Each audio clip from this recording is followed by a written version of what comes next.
सुब्रासु जी, आप बार बार कहते रहे कि नक्सली सिमटते रहे हैं, कम हो गई है संख्या उनकी, उनका इलाका भी कम हो गया है, अब वो हथियार छोड़ने की बात कह रहे हैं। उन पर कितना विश्वास किया जाए और क्या ये प्रमाणिक भी है क्या कि वो हथियार छोड़कर बातचीत के लिए आगे आएंगे?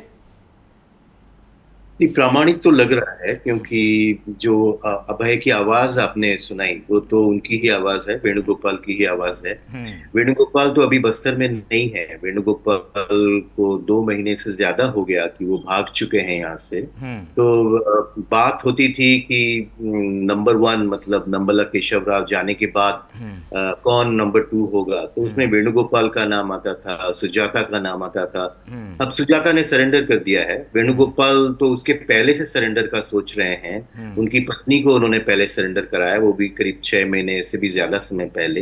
हम्म। तो ये कोशिश कर रहे हैं कि किसी तरह से अभी उनकी हालत तो बहुत खराब है, हम्म। कमर तो उनकी टूट गई है। हम्म। लेकिन क्या वो हासिल करना चाहते हैं कि अब वो उनकी भाभी ने पिछले हफ्ते सरेंडर किया। भाई की तो मृत्यु पहले ही हो गई थी, किशन जी की। हम्म। तो सरेंडर करने के अलावा और उनके पास कोई चारा नहीं है। हम्म। उसके लिए ही वो तेलंगाना गए हैं। तो उसके पहले कुछ अगर रिस्पेक्टेबल वे आउट, जिस तरह से ये कहते हैं हम्म। कि कुछ सम्माननीय तरीका बाहर निकलने का कुछ निकल जाए। हम्म। पर जो मुख्य मुद्दा ये है कि आपने जैसे कहा कि अभी 1,000 नक्सली अभी भी हैं। हम्म।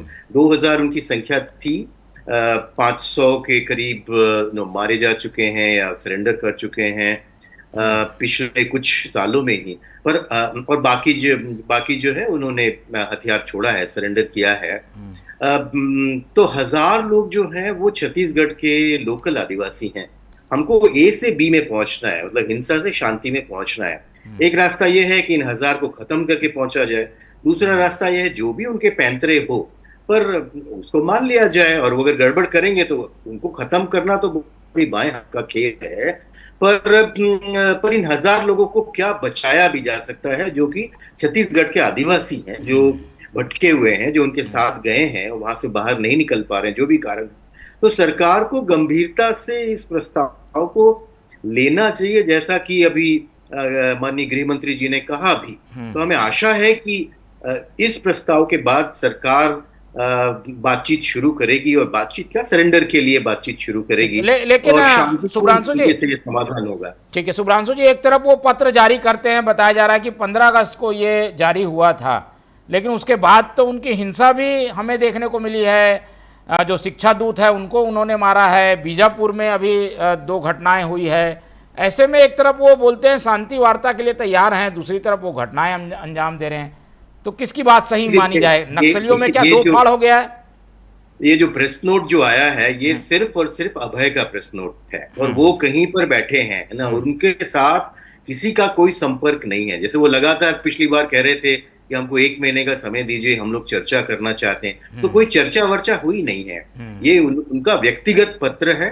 वो हैदराबाद तेलंगाना में कुछ हम्म। शहरी लोगों से वो मिले हैं, कोई हम्म। भी जंगल का आदमी उनसे नहीं मिला है, ऐसी नहीं हमारी मिला है। समझ है। हम्म। तो जो जो नीचे के लोग हैं उनको हम्म। कोई जानकारी नहीं है जिसकी बात अभय कह रहे हैं। अभय अपनी जान बचाने के लिए सब कर रहे हैं, पर अभय ही नंबर टू हैं, हम्म। मतलब नंबला केशव राव के जाने के बाद। हम्म। और वो अभी भगोड़े हैं, वो हम्म। अभी बस्तर में भी नहीं है, हम्म। उनका किसी से कोई संपर्क नहीं है। हम्म। पर चूंकि वो इतने सालों से मुख्यतः वो चिंतक हैं हम्म। पार्टी के, तो वो जो कह रहे हैं उस पर विश्वास तो करना चाहिए, ऐसा लगता है।